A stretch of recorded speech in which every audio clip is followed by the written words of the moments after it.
What makes us die young and sick and depressed and grow old fast is the fact that we have reversed this kingdom principle.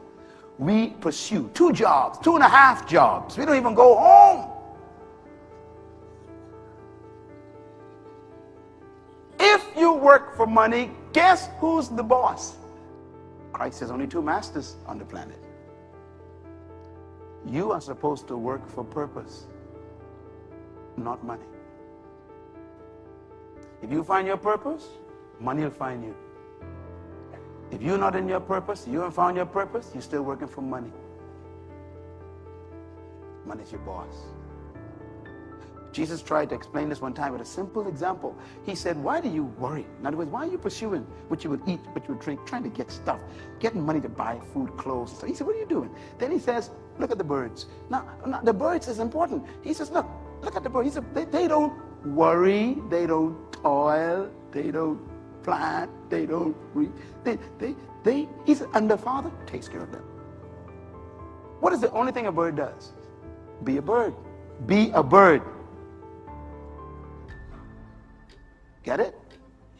You get after him, gone tonight. He said, look at the birds. He said, be like the birds. Find what you do. What do birds do? Birds are birds, so they bird. Whatever birds do, that's what birds do. Birds don't try to be horse. You never see a bird trying to be a cow. You never see a bird trying to lay eggs or nothing. You know, like have children like cows and things. Children, calves. You all know what I'm talking about. You know, a bird will never try to be a crocodile, but the bird never tries. The human is the only creature that tries to be something they are not. Purpose attracts the prosperity for its fulfillment.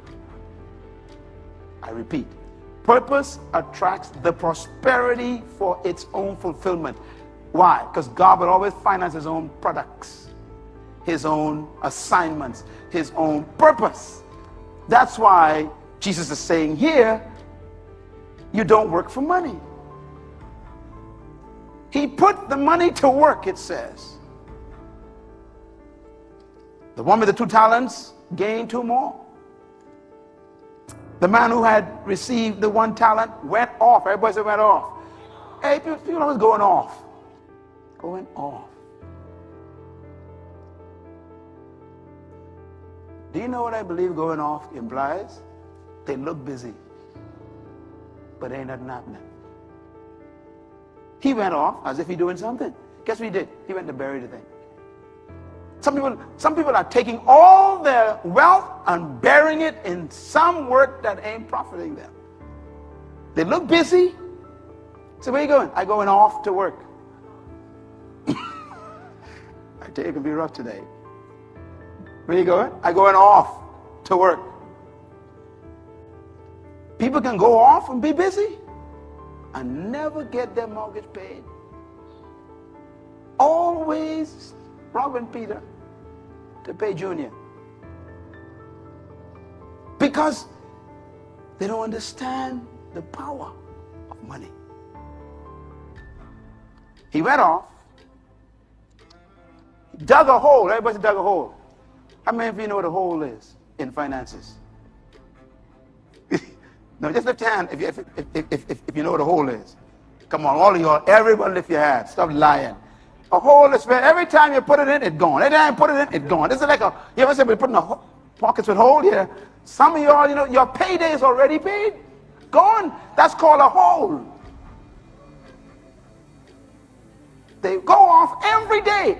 And in a month, a hole. Go off, a hole. Go off, a hole. God's like saying, that's a rough way for you to live, you my kid. What's wrong here is my children have not locked into kingdom culture. Money does not exist. Did you know that? I learned that years ago from a very wealthy man. I was free from money that day. He says money is an idea. It's in your head. It's an idea. There's a book called Think and Grow Rich. Do you know what your book says? Work and grow rich. The book says think and grow rich. It's a multi-million-dollar seller. When I read that book, I said, this book is saying exactly what the Bible has been saying. That book stole all the Bible principles, and it's selling millions still. It's a best-selling book. And it doesn't say work and grow rich. We keep thinking if we work, we grow rich. He said, no, you're supposed to work for riches. You're supposed to work for purpose. If your thinking is correct, wealth is attractive. No, it's amazing that Solomon never asked God for money. Now, let's be honest. If God showed up in your room tonight, 2:15, and say, hey, anything you want. Now, you know Bahamian, tell God right away, listen, I got my dump truck somewhere, fill that with a couple $1,000 million for me, dump it right here in my yard. You know, that's what we go for. Money is a master. Solomon refused to ask for wealth. Because wealth is supposed to be a byproduct of kingdom thinking. Solomon asks for mental things. Give me wisdom, he says, knowledge, understanding. That's it. Once I got them down, packed in my mind, then they will make money for me. And Solomon became the wealthiest man in history. He became wealthier than his father, David, and never asked for money. And the first thing we asked for was money. I asked my daughter the other day, I said, what you want for Christmas? Money. I said, you answer me too quickly. I tell you what I can do. I'm going to buy you some books. I want you to read. That's how your daddy become what he is today. Was it money that made me what I am? Money is a lousy god.